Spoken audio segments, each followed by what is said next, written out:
बानी समेत इमरान खान के हर फैसले पर अमल करेंगे। अली अमीन गन्नापुर का ऐलान। बानी पीटीआई इमरान खान के दौर में अमन व अमान की सूरत हाल बिल्कुल ठीक थी। पीडीएम की हुकूमत के आने के बाद अमन व अमान की सूरत हाल खराब हो गई। इदारों को दीगर काम छोड़कर पीटीआई खत्म करने पर लगा दिया गया।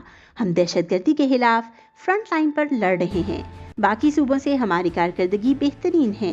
हमारे लोगों की कुर्बानी का पूरे पाकिस्तान को एतराफ़ करना चाहिए।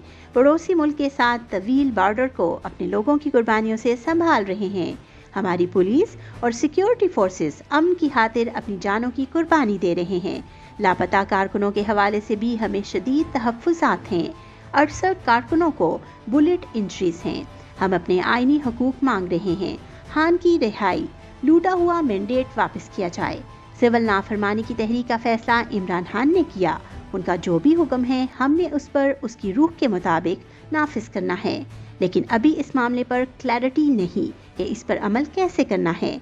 हम इंतज़ार कर रहे हैं कि इस पर कैसे अमल करना, तो जब वजाहत आ जाएगी तो इस पर अमल करेंगे।